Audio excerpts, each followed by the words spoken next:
When I was a little girl, I used to think there was a little old man and a little old lady sitting in rocking chairs by a fireplace inside the dashboard of the car. So when you push the cigarette lighter in, they lit it with a long match from the fireplace. Fast forward many years later, where the loss of my mother had me feeling such a loosening of my existence, which had me envisioning again. Family. Well, not exactly a family tree. More like a marionette.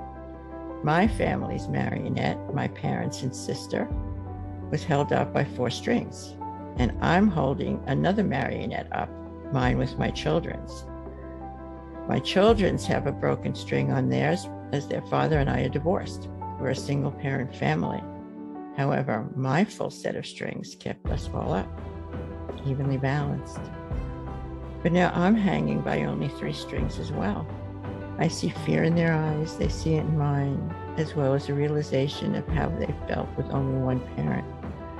My mother, coming from the "you stay together for the sake of the children" generation and loving my father, could never understand why couples get divorced. Do you wake up one day and decide, I don't love you anymore? I'll never understand this generation, she would say. And then she'd turn to my father and she'd tell him of a few friends of theirs whose kids are divorcing. And then she'd sit back wondering what was going to happen to the family of this country, of this world. I then proceeded in all my worldly wisdom to explain to her how it was her fault. I continued by stating how my generation, unlike hers, was basically taught we had to be happy. Most likely because her generation suffered through several wars, the Depression, and the stock market crash. We did not. How, as young adults, could we imagine ourselves married to the wrong person and unhappy for the rest of our lives? But note one thing.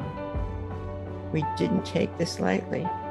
We did not wake up one day and find we didn't love him or her anymore and pack their bags. It was a very rough ride with a long and extremely tough, soul-searching decision. But what about the children, she would argue? What about their stability, their sense of family? How could she understand?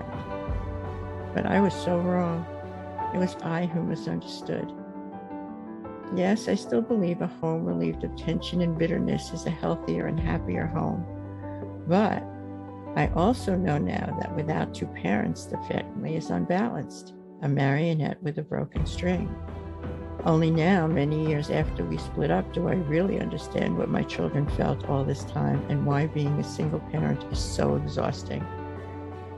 You're holding up their marionette with only 3 strings. You try to balance, try to keep the marionette from becoming twisted and falling. Well, I just picked my dad up at the airport. He just came back from Florida. He found an apartment. He's moving in 2 months. Pop. There went another string.